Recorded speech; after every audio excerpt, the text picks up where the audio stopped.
Back with us now, Fox Nation host Tomi Lahren. It's good to see you, Tomi. It's good to have you on again. Okay, we've got this federal court in D.C. They green-lighted special counsel John Durham's case against former Clinton campaign lawyer Michael Sussman. Is this the beginning of the end of the Hillary-Trump-Russia deception? Is this now going to be the takedown of it?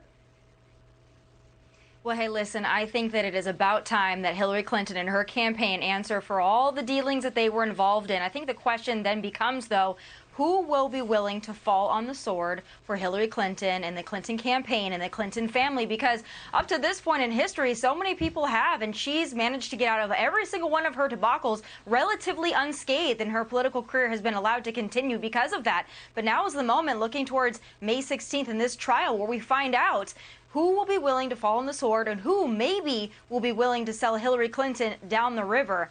That's what I am waiting to see. Now it goes to trial next month, as you point out, in mid-May, in federal court in D.C.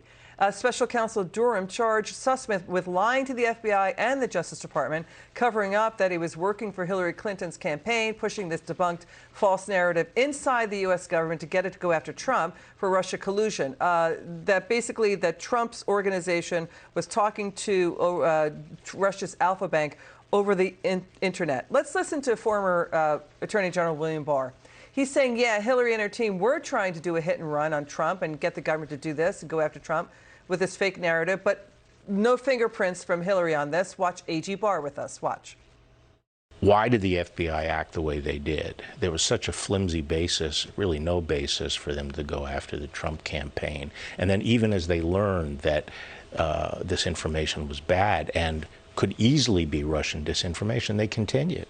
This was a campaign ploy to put out scurrilous information about Trump and then have the FBI investigate it and then leak that right before the election. You know, sort of the ultimate corruption of democracy, to have the people in charge of the coercive tools of the country, national security, police power, use it to choose the leader of the country. You know, this is really poisonous and dangerous stuff, what Hillary did and her team did, abusing the DOJ and FBI for their own power.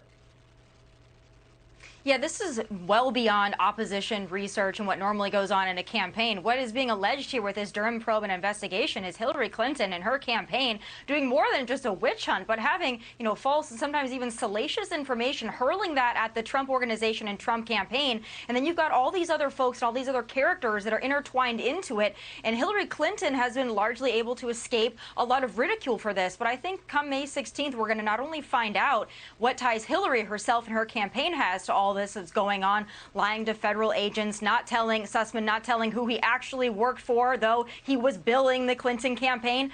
We're going to wait and we're going to see if the media also is going to be willing to cover this with the same appetite that they covered the Mueller investigation that went on for pretty much the entirety of Trump's term and really clouded the great achievements of that administration. You know, Hillary's allies, they're saying, you know, things like, oh, we're doing a service to our country, we're alerting the government to Trump-Russia collusion in case it did happen. The problem is they were trucking it around to the media, including now NSA Jake Sullivan and others. They were talking to the media, leaking it to the media when there was no proof of it.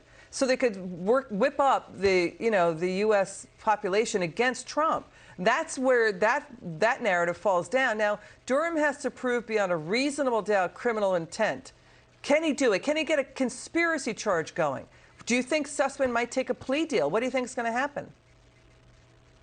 Well, hey, listen, I think that those that are around the Clinton campaign and around the Clinton family will do about everything that they can to protect the Clinton network, because that is what history has showed us over and over again. So will he take a plea deal if that means protecting Hillary Clinton and protecting that campaign and potentially Hillary's future political ambitions? I mean, everything points to Hillary wanting to get back in the race now that Joe Biden is so obviously failing. I think she's got a real appetite to get back into political power. So this could all be real problematic for her. And I think that she's going to want all those around her to make this go away as fast as possible. And if that means a plea deal, I think that's exactly the kind of pressure that those involved in this are going to be put under by Hillary herself. It's good to see you. Come back soon.